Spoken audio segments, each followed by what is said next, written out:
कदम के छैया बरुआ बैठे मनवा मारे हो आहे बाबा हमरो होई गइल दादी के गुलाम हो आहे बाबा हमरो होई गइल दादी के गुलाम हो। अरे बाबा हमारा पर देवे ना ध्यान हो। अरे बाबा हमारा पर देवे ना ध्यान हो। बारहो बरिस भइले उमर हमार हो। अरे बहिले बडल हवले न जने हो। अरे बहिले बडल हवले न जने हो। घर मिसनी कुड़ेली परुआ की दादी हो। अरे काहे बरुआ होई गइल बाबा से नाराज हो। अरे काहे बरुआ कहल बाबा दादी के गुलाम हो। तहरे फिक्रिया बाबा की आवे नाही नींद हो।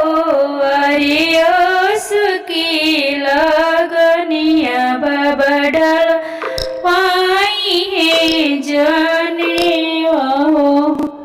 अरे उसकी लगनिया बबडल वाई है जने हो। अरे चढ़ते लगनिया बबडल वाई है जने हो। काशी से पंडित आए बिंद आंचल से जाने हो। आहे ससुर से फुआ आई है देखे हैं जाने हो।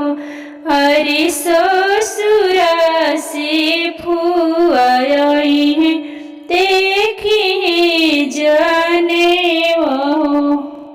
कदम की छैया बरुआ बैठे उदास हो।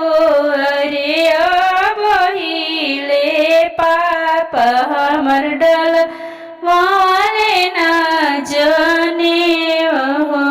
अरे हमारा पर पाप हमरो देवेले न ध्यान हो।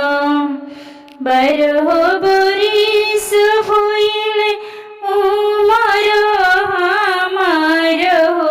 अरे बहिले पाप डल हवले न जने हो। अरे बहिले चाचा हमर डल हवले न जने हो। अयोध्या से पंडित आई है मथुरा से जाने हो। अरे ससुर से बुआ आई है देखी है जाने हो। अरे मामा घर से मामी आई है देखे के जाने हो। अरे ससुर से मौसी आई है